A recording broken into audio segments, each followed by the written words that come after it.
Welcome to Candid Conversations with Candidates, brought to you by Crowing Power in partnership with Lakes Media Collaborative and the Brainerd Lakes Chamber. I'm Lisa Paxton, and joining me today is Al Doty. Al is a candidate for Senate District 9. Welcome, Al. Good to have you here. Thank you, Lisa. Why don't we go ahead with your opening comments? All right.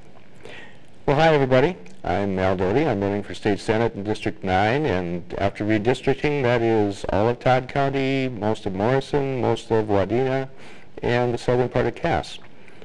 I live in Royalton with my wife, Donna. I grew up on a farm in western Minnesota. I went to the University of Minnesota at Morris, graduated from there, went on, did graduate studies at the University of Manitoba. Then I was hired to teach and coach at Pierce High School. I did that for a number of years, and after that career, I was a senior advocate, mostly serving the needs of senior citizens in Morrison and Crow Wing counties, but also in a little wider area. And after that career, I was elected to the House of Representatives, where I served a couple of terms. I am currently on the Royalton City Council, where I live. I'm on the Board of Directors for the Pine Grove Zoo in Little Falls, on the Camp Ripley Citizens Advisory Committee, and I've been involved in many other local organizations. If you want to check out what those were and some other information, you can always look at my website, which is aldoty.com. I decided to run again after watching this last legislature take us to a government shutdown, increase the property tax burden on our homeowners, on our farmers, on our local businesses, and actually borrow their way to what they're now calling a surplus. I watched them vote to help giant corporations instead of Main Street local businesses, and this is a rural district. Those are not rural values, and we deserve better, and I know we can do better. My personal background includes farming, living on a lake, living in small towns, preparing young people for their futures, and helping senior citizens cope with their problems of aging. Along with my education and experience, I think that's a good fit for this district, and I hope you put me back to work for you in Senate District 9. Thanks, Al. That's a great start. Let's talk about 3 things that distinguish you from the other candidate. 3 things that distinguish me from the other candidate. Well, during my time in the House, my 4 years in the House, we didn't have any government shutdowns. I think that's good. And I think that's because of an ability to compromise. I think that's a very important thing. I have never been an all or nothing type. I think that we're better served that way. I think that in many cases the other differences would involve whether you are going to vote for the 1% or the 99%. I'm a 99%er. I certainly recognize that there are good reasons to have a government that serves everyone, but I think certainly the rural part of Minnesota has been left out seriously. Our local small businesses are really hurting. And the third thing is I would be more of a small business supporter, I think, than those large corporate entities. Okay, thank you.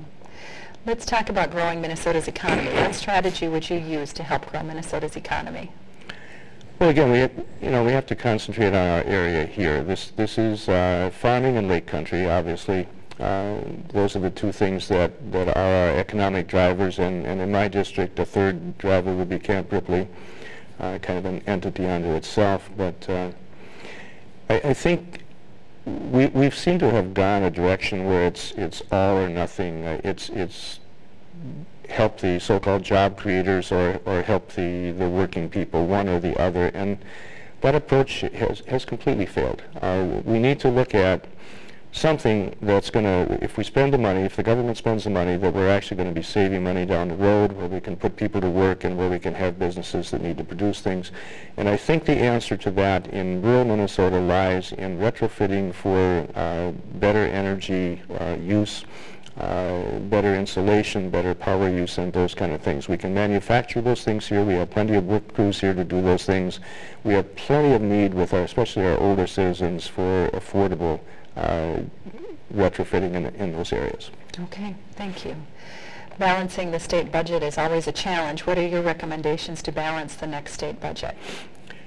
Well, I think we're at the point now where we realize we can't go stealing money from our school districts anymore. So our state never should have gone as far down the road as we have in putting the burden of education on property taxes. The state constitution requires that the state provide an education for high school education.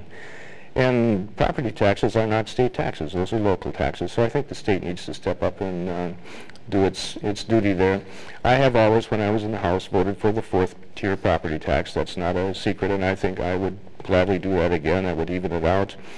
But I'm not about raising taxes as the only way to make money. There are many areas where we can streamline and make things easier. We need to get money coming in again from a better economy, and anything which helps that is obviously going to help the state income as well. So certainly be for a fourth-tier income. I think that everyone paying about the same rate of property taxes or of income tax is a much better idea than the way we do it now. But definitely work on growing the economy to help the income. Okay. Let's transition to transportation. What do you think is the solution to Minnesota's unmet transportation needs? We have very many unmet transportation needs. I was just talking to an over-the-road trucker yesterday who spends his time bringing asphalt materials all over the upper Midwest. And he did not have very complimentary things to say about Minnesota's highways. We know that we passed a gas tax increase here. What has it been now? 4, 5, 6, 5 years ago.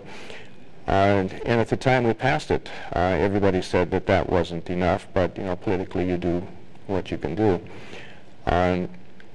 We have not planned for continued spending. Transportation is not in rural Minnesota a bus every 5 minutes. We need to do connecting between these county units that have the buses, the senior citizen buses, or whatever people call them.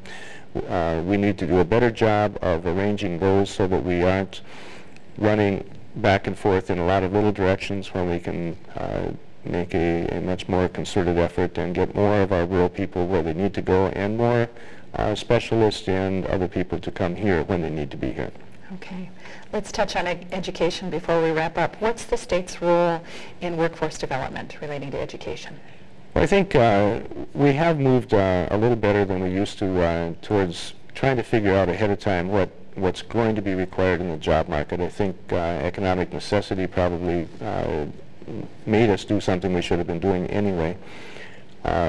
DEED, our Department of Economic Development, has some very good projections about what Minnesota will look like in the next 5, 10, 20, and down the road.